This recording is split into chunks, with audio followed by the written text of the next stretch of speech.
ever wonder why leaves change color in the fall? It's a beautiful thing to see, all the reds and oranges and yellows.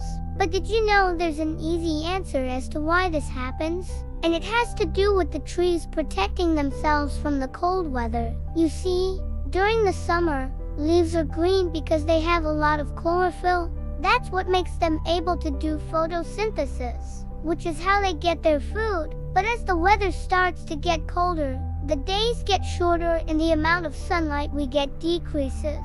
So the trees don't need as much chlorophyll to do photosynthesis anymore. And as a result, the leaves start to turn yellow and orange because other pigments that were being masked by the green chlorophyll are now able to show through. But then some trees turn red. Why is that? Well, that's because when the tree starts to get cold, its cells start to break down, which releases a pigment called anthocyanin.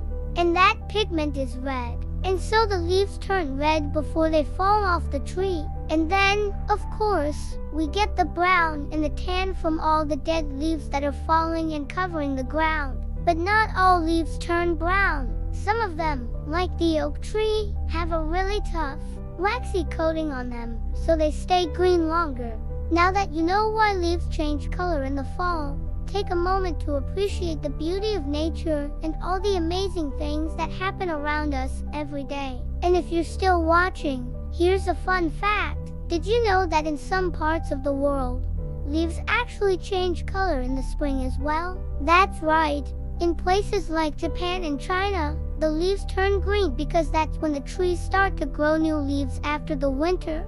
So even though we don't see it here in the United States, there's still lots of places where you can see beautiful colors in the trees all year round. If you enjoyed this video and want to see more, just click on the little orange subscribe button below. And if you want to learn even more about nature, there's a whole playlist of fun nature videos available. And remember, if you're ever bored, there's no such thing as boring if you're willing to use your imagination.